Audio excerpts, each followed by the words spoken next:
அடுத்ததாக பாஜகவை சேர்ந்த திரு எஸ்.ஆர். சேகர் நம்முடன் இணைகிறார். பேசலாம் சார். வணக்கம். வணக்கம். கூட்டணி ஆட்சிதான் அப்படின்றது பாஜகவுக்கான இப்போது இருக்கக்கூடிய நிலை. சோ இதை பாஜக எப்படி கையாள போகுது? பாஜக ஏற்கனவே குறிப்பாக இதை கையாளுவதற்காக காத்திருக்கக்கூடிய நரேந்திர மோடி அவர்கள் 2 முறை பிரதமராகவும் 3 முறை மாநிலத்தினுடைய முதல்வராகவும் இருந்தவர். மிகப்பெரிய பழுத்த அனுபவம் உள்ளவர். ஆனால் இந்த பொறுப்புக்கு வருவதற்கு முன்னால 2001 அவர் எந்த அரசாங்க பதவியும் எம்எல்ஏ எம்பிக்கள் கூட வகித்தவர் அல்ல. ஆனால் எடுத்த உடனே அதை கற்றுக்கொண்டு அதற்கு தகுந்த மாதிரி நடந்து அதுக்கு மிகப்பெரிய வெற்றியை சூடி எல்லாருக்கும் ஒரு பாராட்டை பெற்றிருக்கிறார். அதே மாதிரிதான் 2014, 2019, இப்ப 24 இது புதிய அனுபவம். ஆனாலும் கூட பழுத்த அனுபவம் இருக்கிற காரணத்தினால, பல்வேறு ஏற்ற இறக்கங்களை சந்தித்த காரணத்தினால, பல்வேறு அரசியல் கட்சிகளை பார்த்த காரணத்தினால, கூட்டணி ஆட்சி என்றால் என்ன, அந்த கூட்டணி ஆட்சி ஆனாலும் அதில் இருக்கக்கூடிய கட்சிகளுடைய டாமினேஷன், டிக்டேஷன் என்ன என்பதையெல்லாம் ஏற்கனவே அனுபவித்து வாஜ்பாய் காலத்திலே பக்கத்திலே இருந்து தெரிந்து கொண்ட காரணத்தினால இந்த முறை மிகச்சிறப்பாக கையாண்டு ஒரு சரியான, நல்ல, நேர்மையான, பிரச்சனை உரசல்கள் இல்லாத ஒரு கூட்டணி ஆட்சியை அவர் தருவார் என்பது நம்புகிறோம். அதற்கான வாய்ப்புகள் அதிகம், அதற்கான அனுபவமும் சாத்தியக்கூறுகளும் அதிகம். நேற்று சந்திரபாபு நாயுடு தனி பெரும்பான்மையோடு ஆட்சியை கைப்பற்ற நிலையில் உடனடியாக தமிழ்நாடு முதலமைச்சர் மு.க. ஸ்டாலின் வாழ்த்து தெரிவித்தார் தொலைபேசி மூலமாக. இன்னைக்கும் விமான நிலையத்தில் சந்திப்பு நடைபெற்றிருக்கிறதா ஒரு தகவல் இருக்கு. இந்த சந்திப்பு அப்படின்றது தேசிய ஜனநாயக கூட்டணிக்கு சிக்கலை ஏற்படுத்துமா? இது அரசியலில் அனுபவம் மிக்கவர்கள் ஒரு என்ன சொல்லலாம், இது ஒரு சம்பிரதாய சந்திப்பு, ஒரு மரியாதை நிமித்தமான சந்திப்பு. ஏர்போர்ட்ல நானும் பல்வேறு மாற்றுக் கட்சியினரை சந்திக்கிறேன்.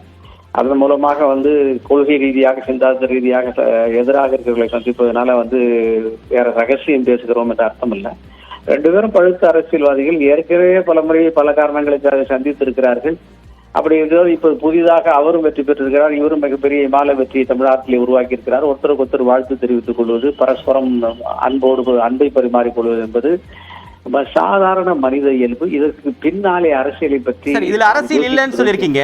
இப்ப இருக்கக்கூடிய நம்பர்ஸ் அடிப்படையில் பாஜகவுடைய ஸ்ட்ரென்த் அப்படின்னு பார்க்கும்போது 272க்கு குறைவா தான் இருக்கு, மெஜாரிட்டி கிடையாது. 20 தொகுதிகளுக்கு மேல எந்த மாநில கட்சிகள் நம்பர்ஸ் வச்சிருந்தாலும் அவங்களை பகச்சிக்க முடியாத நிலை தான் பாஜகவுக்கு இருக்கு.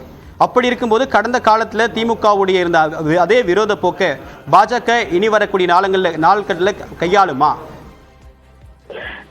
முதல்ல உங்களுடைய அந்த கேள்விக்கு நான் ஒரு மறுப்பை தெரிவிச்சிடறேன். பாரதிய ஜனதா கட்சி எந்த கட்சியோடும் விரோத போக்கை கையாளுவதில்லை. Issue based representation, issue based எதிர் பதில்கள் இதுதான் நடந்து கொண்டிருக்கிறது. பாஜகவுக்கு தேசத்துக்கு ஆதரவான, தேசத்துக்கு விரோதம் இல்லாத எல்லா கட்சிக்குமே ஆதரவான கட்சி தான் பாஜக.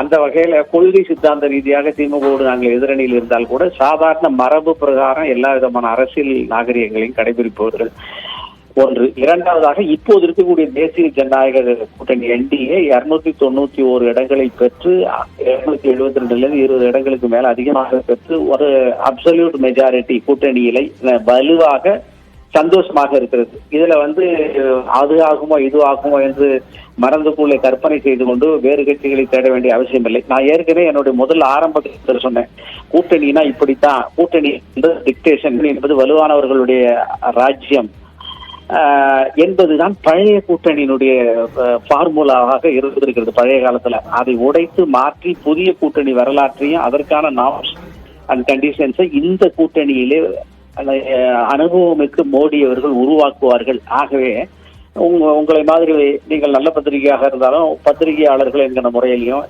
அரசியல் எங்களுக்கு எதிரணியில் இருப்பவர்களையும் என்ன நடக்கும் ஏதாவது நடக்காதா என்று எதிர்பார்த்து ஏற்படாது. அமைதியாகவே இந்த ஆட்சி செல்லும். உங்களுடைய கருத்துக்களுக்கு மிக்க நன்றி திரு எஸ்.ஆர். சேகர். பாஜகவுக்கு தனி பெரும்பான்மை கிடைக்காத நிலையில் மாநில கட்சிகளை சார்ந்துதான் பாஜகவோ அல்லது இந்தியா கூட்டணியோ ஆட்சி அமைக்கக்கூடிய நிலை என்பது ஏற்பட்டிருக்கிறது. இந்த நிலையில் டெல்லியில் 2 பிரதான கூட்டணி கட்சிகளுடைய ஆலோசனை கூட்டம் என்பது இன்று நடைபெற இருக்கிறது. இதன் மீதான எதிர்பார்ப்பும் அதிகரித்திருக்கிறது. தற்போதைய வரைக்கும் அப்டேட் இதுதான். யார் இந்த ஆட்சியை அமைக்க போகிறார்கள் அப்படின்றது இன்னைக்கு ஈவினிங்குள்ள அவர்களுக்கு கிளாரிட்டி கிடைக்கும். லாவண்யா, உங்கள் விரிவான தகவல்களுக்கு நன்றி தேவப்பிரியன்.